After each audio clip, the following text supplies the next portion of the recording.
Strata's got 4 HE grenades. They're going to nade the window, and they're going to use a smoke, nade the window, and there could be 2 kills coming out here, Vince. This could actually be a nightmare. Here they come, the airstrike, tactical nukes coming in! Both kills landing. Oh my goodness, this is going to be a lot of fun. Wants to try and hold off the rotations. Oscar's gone. Chris isn't. Op still in the picture. Op still very much in the round. Oh, Chris! He's found 3. It's down to a 2-on-2. Chris, can he close this with an ace? Oh my God!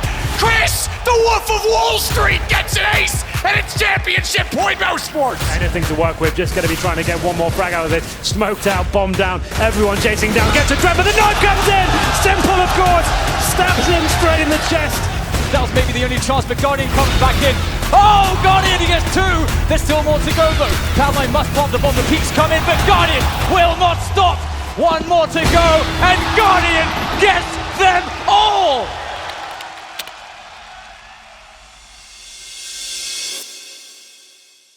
Dust 2, without question, is the most iconic Counter-Strike map of all time. But in Counter-Strike Global Offensive specifically, there is not a single map more important to the fabric of its competitive legacy than Mirage. It's the place where pros and plebs hone their skills, a deathmatch dojo for all those looking to make a name for themselves. And now, oh, AC doubles up, triples up, what is that? That's criminal. Hazy's looking unreal down in CT, wants to try and get more done, and oh my goodness, Hazy, what a pistol round it's been from him! It's the hallowed grounds where the game's greatest moments have taken place. Wants to try and hold off the rotations. Oscar's gone. Chris isn't. Op still in the picture. Op still very much in the round. Oh, Chris! He's found 3. It's down to a 2-on-2. Chris, can he close this with an ace? Oh my God! Chris, the Wolf of Wall Street gets an ace, and it's championship point esports. It's the most played map in CSGO, and it's becoming a nightmare because of it. Are you f***ing kidding? Get rid of Mirage right now. I swear to God I'm dodging. I swear to God I'm dodging then. Okay, I swear to God I'm dodging. My top 3 worst map is Mirage, Mirage, and Mirage. My least favorite map is probably Mirage. I still have nightmares from that map. But before we explore why CSGO's most prolific map is losing its favor, we need to discuss how it got so popular in the first place. It started where all great CSGO maps first made their appearances, Counter-Strike 1.6. Wow, nice connection from Carrigan, picking up the 2 mid players from Navi. Can he get the 3rd player? Yes, he can! 5-on-2, 4th frag from Carrigan! What are we watching? The map was created by Michael Bubkes Hull, a Swedish level designer and Quake pro who had a history of making maps in several different games. But our story starts in 2004, when Michael would unknowingly create one of the greatest CS maps of all time. But when players first saw Mirage, it had a different name and a much different aesthetic. YouTuber 3Clicks Phillips spoke with Michael and shed some light on how the first iteration, DECPL Strike, came to be. At that time, CPL was the biggest tournament, and maps like CPL Fire and CPL Mill were particularly popular. Bobkes got in touch with Tonya from CPL and asked if they were interested in new maps, and she said yes, if they're any good. So we got to work on Mirage, or as it was called back then, D-Strike.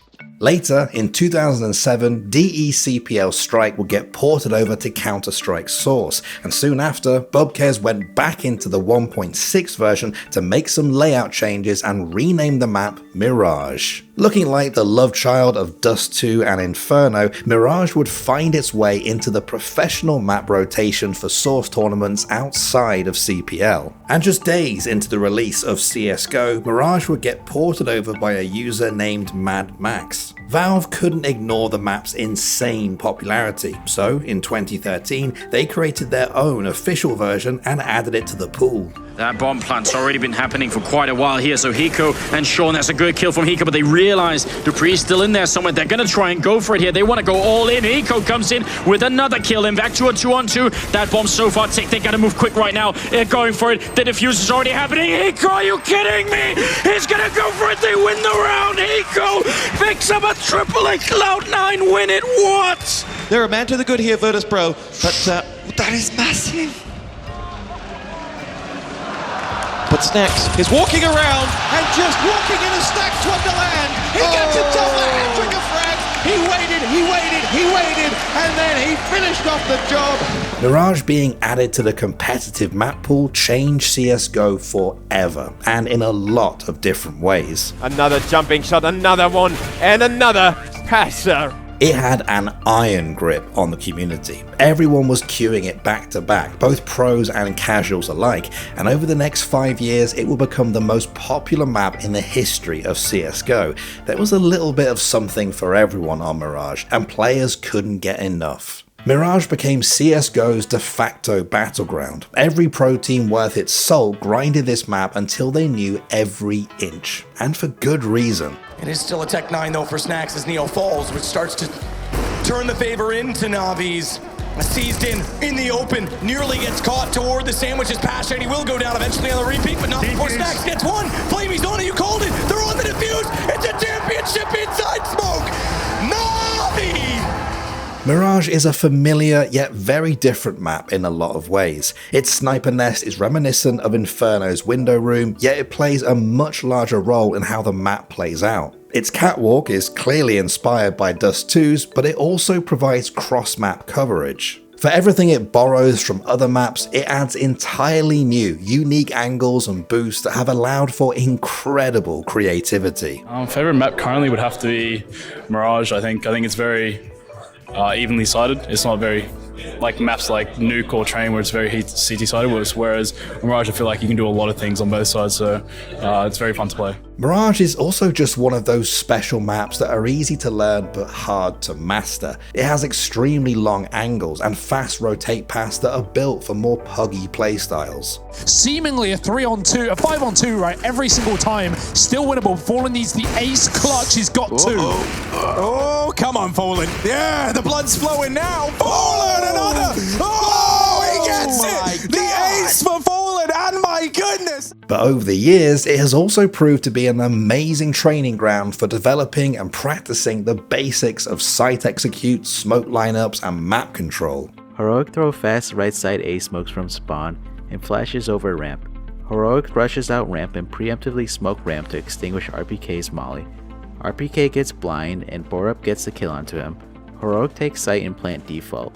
Every CS player who's stepped foot in a ranked match has Mirage mid-smoke somewhere in their search history. Recently, it's been actually one of our stronger maps, so I also feel like I have a good style for calling on it. Like the map makes sense to me, and when I watch demos, I feel like I can grasp concepts very easily. By 2015, Mirage was already skyrocketing in popularity at pro events, and for the next 3 years, Mirage would stand alone as the most played map on LAN. Round number 2, a chance for the French side now to farm some serious cash. It's going to be Kenny to get the first kill, makes it a double, looking for his third. He gets 4, in fact. There's the ace!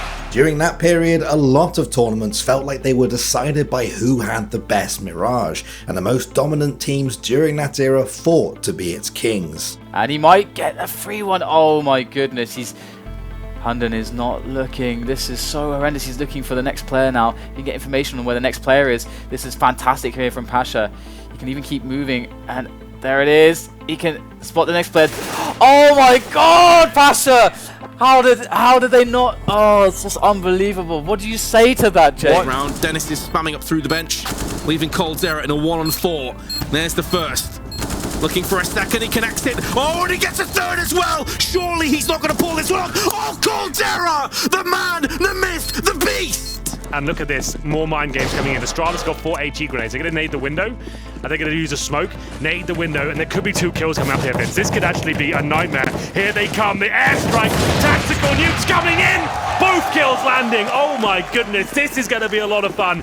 However, things started to change when CSGO went into its online era in March of 2020. Mirage was still one of the most played maps on LAN, but its frequency started to drop, and its favor among the community took a hit. I think Mirage is definitely a tiring map. I feel like it's become the new Dust 2. You know, it's more puggy. There's nothing that really is new to the map, and it's pretty much the same thing over and over, and yeah, there's not much new to it. I think it should definitely be replaced, but you know, I'm not the one to say that. Yeah, I don't know. That dynamic is interesting. Like picking between Mirage and like keeping another map in. I do think it gets a little played out. They added the window boosting and that helped a little bit, but you know, a lot of it's to the same effect. Mirage was being played to death. The things that made it famous, the executes, the puggy aim battles, were now making it nauseating.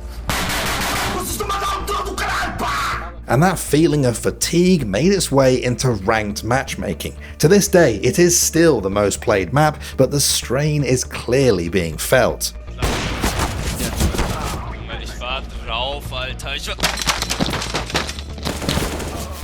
But these complaints aren't anything new. Pros have been complaining about maps being boring and predictable for years. Vertigo is an A-ramp simulator. Cash was too puggy. Dust 2 is a dinosaur. We've heard it all before. So how do you fix a map that's only legitimate problem is that it's played too much? Well, if we use Dust 2 as a case study, the answer would be to do nothing. You see, Dust 2 has its issues, but the most glaring one is mid doors. They just sucked, and the question of how to fix it has been a hot one within the community for years. Can they actually get a kill initially? Yes, they can. Come on, guys! Come on! Valve finally made the decision to fix the problem by forcing T-Side to jump into suicide if they wanted to peek mid at the start of the round. The change was received with mixed opinions. Some loved it, but others thought it just created new problems, and others still argue that changing such an iconic map, even the slightest, would be a sin in and of itself. Mirage, yeah, it does kind of feel like Dust 2 old school. Like, I don't really know, like, you know, they've changed A-site over the years multiple times. Maybe you could do that again. It is weird, though, when you do that, because, like, once you've seen so many legendary moments happen, it is a little weird, but people adapt normally within the year. And ever since the change to Dust 2, its number of professional appearances have dwindled. Who's to say that won't happen to Mirage if Valve decides to do something crazy to its layout? You see, more than any other map, Mirage is the epitome of don't fix what ain't broken. And it could be that all we need is a break from it. Why does Mirage suck? It's just played out, that's all, man. Like, the map's fine, honestly. It's played out. CSGO is still one of the most popular FPS games out there, despite having broken code and maps older than its player base. But it would be nice to see some brand new maps enter the active duty pool more frequently. On the other hand, if you take away the map or change it in any significant way, you run the risk of losing the map that built so many memories. He doesn't really have anything to work with, just going to be trying to get one more frag out of it. Smoked out, bombed down, everyone chasing down, gets a drop, but the knife comes in! Simple, of course! Stabs him straight in the chest and takes him down. Guardian's watching the cross to short. That's information they know. Say, oh, Nico goes down straight away. That was maybe the only chance, but Guardian comes back in. Oh, Guardian, he gets two. There's still more to go, though. Cloud9 must plant the bomb. The peaks come in, but Guardian will not stop. One more to go, and Guardian gets them all. This is looking like such a huge issue. Mousesports had everything going in their way, but just the timings started to swing towards Vitality. Frozen doing what he can. 5 seconds to go. He's going to get the bomb down. It's going to get the bomb down. Oh my God! What the hell is that from Frozen? That doesn't make any sense. Electronic looking for the cleanest finish. He's been turned on. ZywOo, no health really, but he's still hitting shots. He's already got 3 and 4 and 5 and oh my God, ZywOo! Despite the map being stale and overplayed, players are still finding new ways to be creative, pushing the boundaries on not only how we play Mirage, but all of CS. Oh, quick boost to get up there. That's a cool trick to be able to do. They get shut down. There's a lot of people on the other side. I kind of wonder, James, he must have realized there are more people there. He's running with his back turned. Did he just He just stole the op. He just took the op away from them. He grabbed the, he actually went on a retrieval mission, grabs the op and just says, no, this is mine now. Oh my goodness, James. This man is just insulting them in their faces. Even to this day, the map provides us with game-defining moments. Jumps over him. Gets the info. He just has to hit this shot, and he's done it for Heroic. The leader, calling well above his years, clearing corners. Oh no! You're an animal. In a lot of ways, Mirage is the perfect map, and if metas and team comps continue to change, who knows what crazy things we'll see in the future. Jason, they've built a giant stack of people on top of the ticket booth. Tickets, please. Tickets, please. No ticket. Shout out to Indiana Jones. Well, this is going to be a surprise.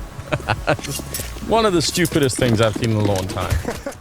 Thanks for watching. If you want more content like this, hit the sub button and ring the notification bell. For unique bite-sized videos you won't find anywhere else, hit us up on our Twitter, Instagram, Facebook, and TikTok.